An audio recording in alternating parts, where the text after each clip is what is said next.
Welcome back to Life and Living. More than 1 million cases of skin cancer are diagnosed in the U.S. each year, but the good news, melanoma is 99% curable if caught early. Joining me right now is Teri Festa, Executive Director of the Live SunSmart Foundation. Welcome to the program. Thank you for having me.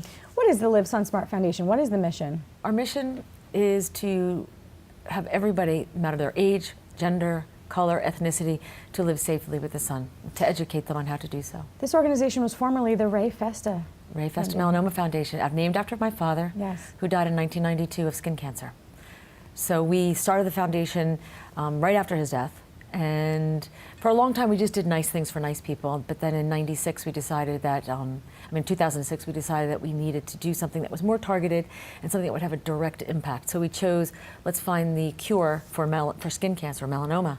And after research and meeting with a lot of doctors, they said really the cure for melanoma is to never get melanoma, and it's such a highly preventable disease with the right behavioral changes that it really is much more effective than trying to find the cure for melanoma. It was Prevention and early detection is really much more effective. What are the things that we need to do to prevent melanoma? Well, you need to cover up. And what does that mean? It means to wear sunscreen. It means to wear a hat, long sleeves if you can, sunglasses, and lip balm. Okay, well, I'm talking 80 degrees in the summer, outside, playing with the kids at the park. What do I do? What do you do? Put on sunscreen. 15, SPF 15, up to 30, nothing more than 30. Why not? I'm putting 50 all over my kids. Why? I know, it's a waste. I mean, it's not going to hurt you. It's absolutely fine. It's just costing you more money. So does the 50 not last longer, or it's not more protection? Absolutely not. It's just... Explain how that breaks down for us. With SPF 15, it is blocking 7% of the rays. You're getting 93% of the rays. You're only getting 7% exposure to the UV radiation. With 15? With 15. What about with 30? With 30, it bounces up to 97%. So 93%, right. 30 is 97%, and what is 50? Then 98 and 99 from 50 to 75. So it's like 1%. It's so minute and minuscule that it's not worth the extra dollars. You absolutely can do it, but in some ways it can be counterproductive. And the way you think, oh, if I put on 50, I'm good for 4 hours. Yes. So it gives you a false sense of security. So we recommend 15, apply it the right way, and apply it every 2 hours. Okay, right after swimming or bathing. What is the right way? The right way is you have 11 sections of your body. And we have a graphic that will show you if you go to our website, and it shows the front of your arms, the back of your arms, your face, your chest, your back. There's 11 sections, of which 2 strips of sunscreen should be used on each section of that part. 2 strips in the hand? On the fingers. On the 2 fingers. strips on your fingers. On that part of your body. Don't rub it in and let it absorb in.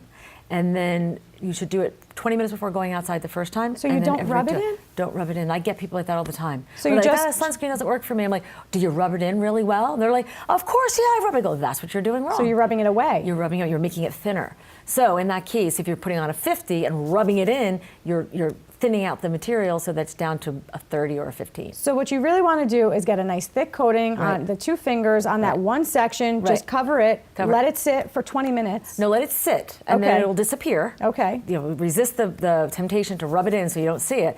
It'll absorb into your skin, and then you get the full protection of what that manufacturer has recommended. And do that every 2 hours? Every 2 hours, or immediately after coming out of the pool or out of the water, just getting wet, sweating and toweling off, reapply. Who's prone to melanoma? I'm going to call out my husband right now.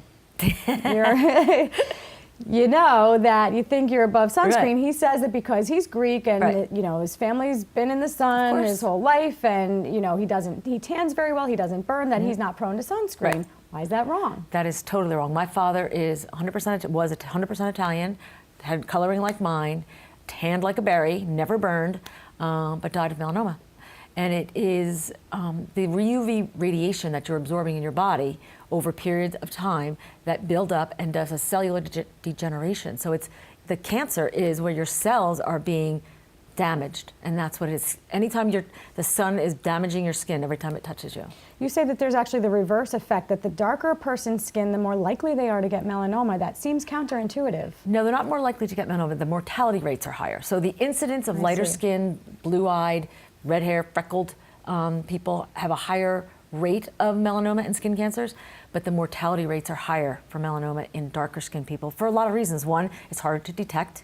2, like your husband, they feel like they're not at risk, so they're not taking the proper precautions, and that's what ultimately will lead to their death. So what are the signs? there are 5 warning signs that you need to look for when you look at a mole or lesion on your body. It's the A, B, C, D, E's of melanoma. And it's A for asymmetry, to make sure that they're both the same. When you fold it over, it's both the same. They fold over and are even. If you were to fold it to over, a mole in they would half, be right. absolutely the same. Right. So that's asymmetry. If it's not asymmetrical, you have a problem. If it is asymmetrical, you have a problem. Sorry. B is the borders. If it's a fuzzy border, that's another warning sign. Should be smooth. So it'd be a smooth border. C is color. It should be one. Everybody has moles, and they're usually like a light brown, but all the same color. If you see a variation in color inside that mole, or very dark black, purpley color, that's definitely a warning sign. D is diameter. You don't want it to be larger than the top of an eraser, like a pencil. What head. if it's growing? And then E is evolving. Okay. So that's the 5th sign. And any very one of quickly, those warning signs. We only have a few seconds. Okay. The Ski SunSmart program, even in the winter? All year round, 12 months a year, 24 hours a day. Even when you're running to your car in December, you're getting exposed to the UV radiation, so you need to cover up. Cover up or put the sunscreen on if you know you're going to be outside. Golfers, right? A lot of golfers get out there. Well, Teri Festa, Executive Director of the Live SunSmart Foundation, we really appreciate this really useful Thank you so information. much. This was really great. Life and Living has been a production of the Caucus Educational Corporation, celebrating over 25 years of broadcast excellence, and NJTV. Funding for this edition of Life and Living with Joanna Gagis has been provided by Partners for Health Foundation, Horizon Blue Cross Blue Shield of New Jersey, Berkeley College, Delta Dental of New Jersey, PSE&G, Cone Resnick, and by the Give Something Back Foundation. Promotional support provided by NJ Biz, all business, all New Jersey, and by New Jersey Family Magazine and NJFamily.com. Life and Living with Joanna Gagis has been produced in partnership with St. Joseph's Healthcare System.